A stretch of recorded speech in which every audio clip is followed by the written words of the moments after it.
¿Qué tal, roteros mochileros? Os voy a explicar una anécdota de aquí de la playa de la Almadraba, aquí en Rosas.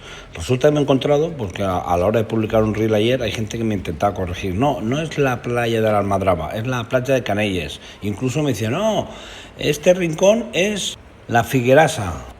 Y con que a mí todas estas anécdotas me vuelven loco, me he informado. Bueno, como yo expliqué en el reel, que ahí no iba mal encaminado, el nombre de Almadraba proviene de antiguamente aquí pescaban mucho con una red, los atunes, una red que va entrelazada, que se llamaba la Almadraba, y por eso se llamaba la playa de la Almadraba.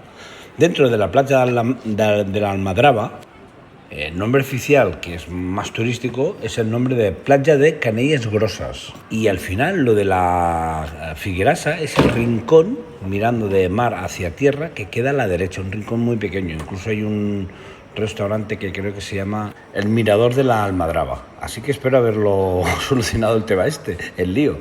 Vamos, que en definitiva, esto es un solape de topónimos, y la playa entera se conoce como la Almadraba. Dentro de la Almadraba, el nombre oficial que hay ahora es la playa de Canelles. Almadraba era antiguamente los pescadores, pescaban con esa red de los atunes y bla, bla, bla, bla. Así que espero que os haya aclarado el tema este.